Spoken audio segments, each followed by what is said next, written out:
Hello YouTube. I'm going to pass on a little trick I learned a long time ago when loading the 45 ACP for its ultimate in accuracy. What we've got going on here today is, as you can see right here, I have that's an old 7mm STW RCBS die, no ring on it, none necessary. As you can see, just full length resizing die.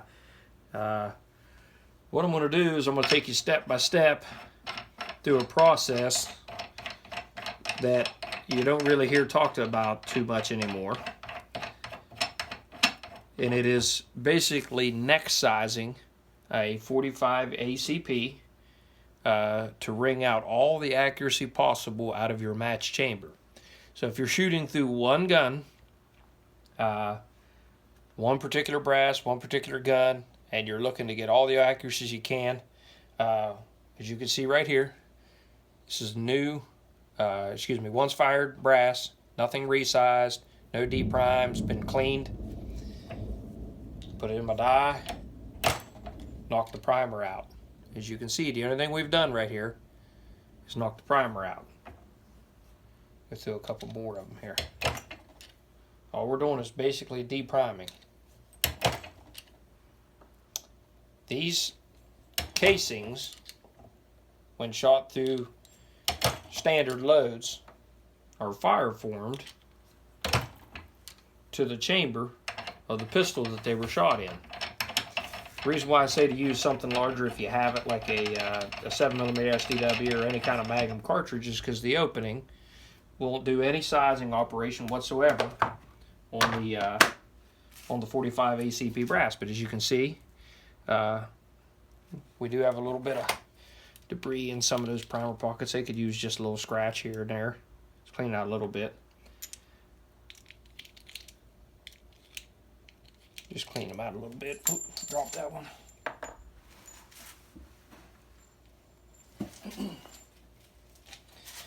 Okay, look at this one here. He's a little bit dirty in there. You know, Lyman or RCBS will sell you a nice tool for $25. You know, screwdriver will work. And we'll get our primers.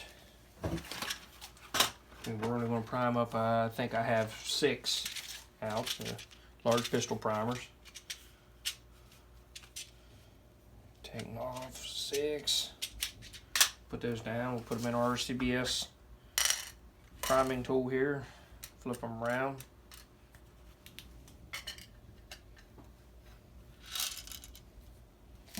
Go through each casing here. 1, 2,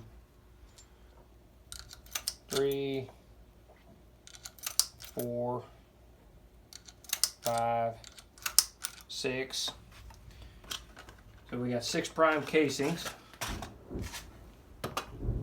Again, these were just run through a Magnum deprimer. 6 prime casings. We're going to spit out 8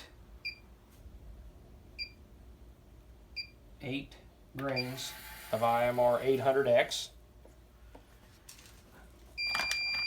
May have a little bit here and there extra. These lead dippers are fantastic for working a little bit of powder out. You know, 800X is probably one of the worst powders in the world to actually try to get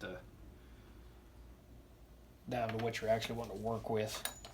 Meters like cornflakes. Put it in. Might need to put just a hair more back in. Give us 8. There you go. There's 8. We'll dump that in. Now we'll get our bullet seating die. Oh, excuse me, I skipped a step. We'll have to flare it just a little bit. We're using a Lee 4-die set, which they're already set from where I load my 45 Supers. Put that one in, and you'll notice there was some powder in there. I don't recommend that, but I don't believe it'll hurt anything. I've never had an issue doing it.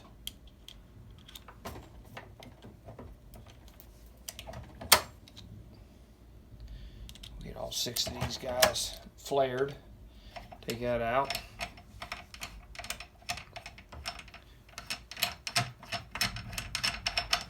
Put our bullet seating die in. I believe it's set up accordingly. We'll get the casing. It has 8 grains in it.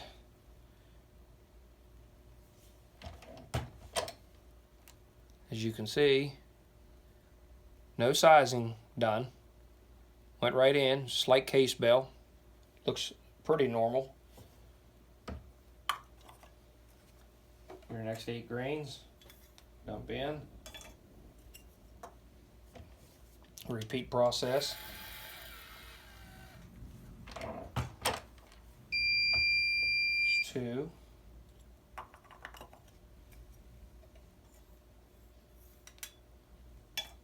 3.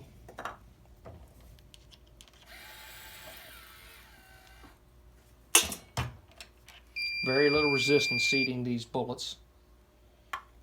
Very little.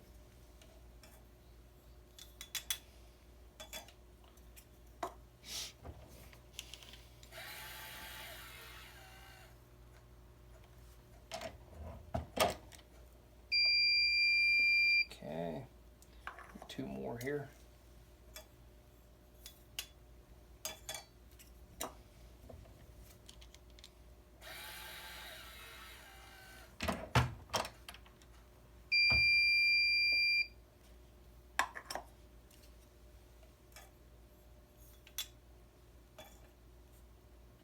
Go ahead and stop that one.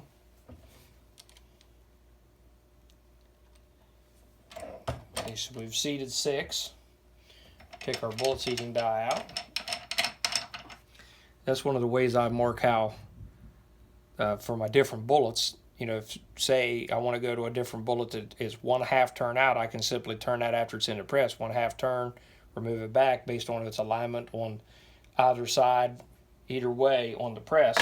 That way I don't have to mess around trying to figure out where my loads are at all the time. The other thing you can do is just take a dummy, like I have here on the side of my press.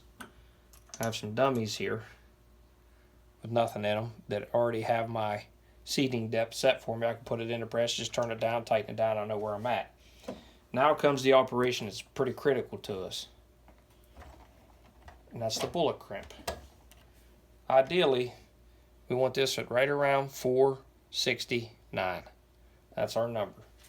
So we'll go up here and we'll get our calipers. Get our calipers.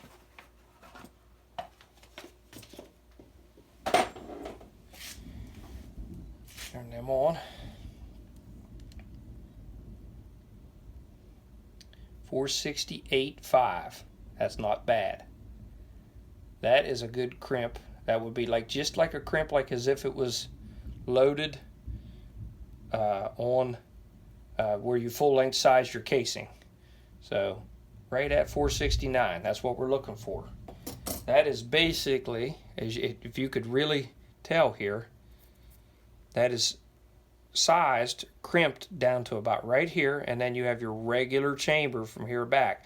So when that bullet goes into the chamber, it centrally locates itself in the chamber because the back end hasn't been touched. That puts the bullet dead center in your chamber lined up with your bore. Sort of like neck sizing a, say like a 308. Very similar process. You're only neck sizing,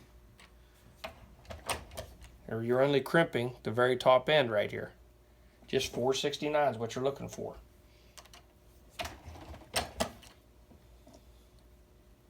Just enough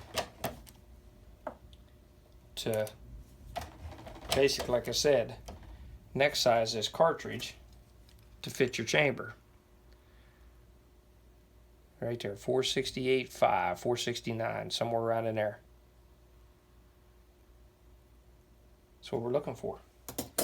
So that was unfired brass, deprimed in a 7mm STW, primed, powder charge put in, and then crimped to 469. Didn't even have to do the deprime, the resize step. And it will go in the magazine, and I'll show you that it'll feed.